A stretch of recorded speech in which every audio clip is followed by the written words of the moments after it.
किसी गांव में एक किसान रहता था। उसके 4 पुत्र थे। किसान बहुत ही मेहनती था।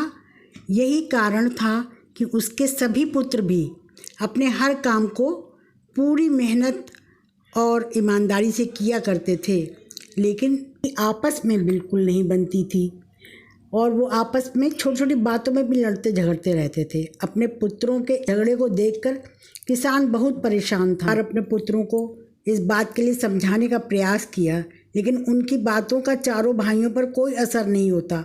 धीरे धीरे किसान बूढ़ा हो चला, लेकिन उसके पुत्रों के झगड़े आपस में ख़त्म नहीं हुए।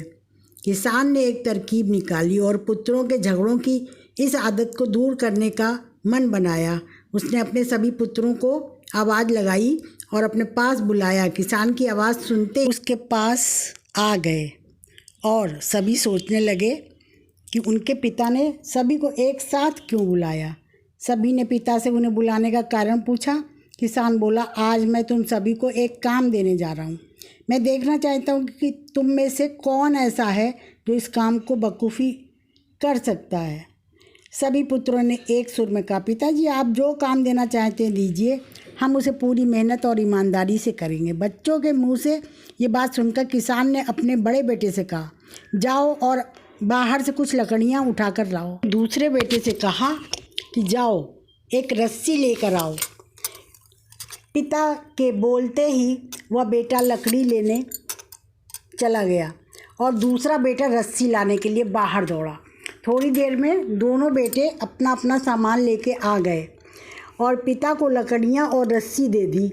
अब पिता ने अपने बेटों को बोला कि इन सभी लकड़ियों को एक रस्सी में बांधो, बड़ा सा गट्ठर बनाओ। पिता के आदेश का पालन करते हुए बड़े बेटे ने सभी लकड़ियों को आपस में बांधकर गट्ठर बना दिया। गट्ठर तैयार होने के बाद बड़े बेटे ने किसान से पूछा, पिताजी अब हमें क्या करना। पिता ने मुस्कुराते हुए कहा, बच्चों अब एक एक करके सब इस गट्ठर को तोड़ो। पिता की ये बात सुनकर बड़ा बेटा बोला, यह तो मेरे बाएं हाथ का खेल है, अभी मिनटों में तोड़ देता हूँ। दूसरे नंबर का बोला, इसमें क्या है, ये काम तो आसानी से हो जाएगा। तीसरे नंबर का बेटा बोला, यह तो मेरे सिवा कोई नहीं कर पाएगा। चौथा बेटा बोला, यह तुम में से किसी के भी बस का काम नहीं है, मैं कर सकता हूँ, मेरे सिवा यह काम कोई नहीं कर सकता। इस तरह से सबने प्रयास बारी बारी से किया और किसी ने भी गट्ठर को तोड़ नहीं पाया।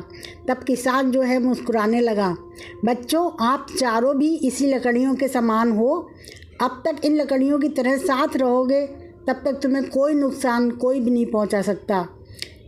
किसान की बात सुनकर अब सभी बच्चों को समझ में आया कि पिताजी क्या समझाना चाह रहे हैं। सभी पुत्रों ने अपनी अपनी गलती मानी और क्षमा मांगी और वादा किया जीवन में फिर दोबारा कभी वे आपस में नहीं लड़ेंगे। और इसके बाद पिताजी ने एक एक लकड़ी दी सबको, वो चटाचट टूट गई। तो फिर पिता ने जी ने समझाया, एकता में बल। कहानी हमें सिखाती है एकता ही सबसे बड़ी ताकत है। अगर हम आपस में एकजुट